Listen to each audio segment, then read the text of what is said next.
Hey guys, I'm Caitlin Brenner and this is Spare the Skip. Tonight I'll be discussing Portugal the Man concert I recently went to at the Blue Note. I'll go over the opening band, the set list, and the amazing effects that made the show unforgettable. Now, let's start with my thoughts on Twin Peaks, the opener for the show. Coming from someone who didn't know much about the group to begin with, I genuinely enjoyed their performance. They had a laid-back, carefree attitude that could immediately be felt by the audience. Now, what I found interesting about this group is that 4 out of the 5 members sang the lead vocals in different songs.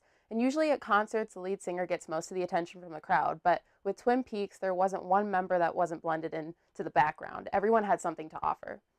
While members of the group were clearly pretty drunk, they still kept the energy high for the crowd. Since that night, I've been listening to their songs a lot.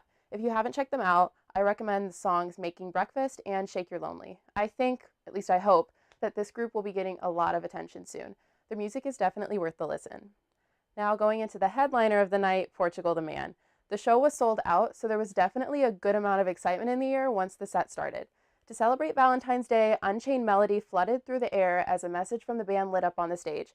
To give you the gist, it basically said that throughout the show there would be words flashed from the projectors that were going to be from their stage managers because the members couldn't think of any cool things to say. After Portugal the Man took to the stage, the crowd went nuts. Different from most bands, Portugal the Man opened with a mashup of 2 covers, Metallica's For Whom the Bell Tolls and Pink Floyd's Another Brick in the Wall. As a Pink Floyd fan, it was nice to hear a band that I love cover another band I love. It left a good impression for how the rest of the night was going to go. From there, they moved into one of their more popular songs, Purple, Yellow, Red, and Blue. Now, these first 3 songs hyped up the crowd as everyone screamed the lyrics back to the band as they played.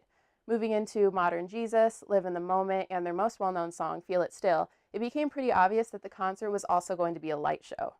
As the show continued, the use of the projectors and the lasers made the show entertaining to watch.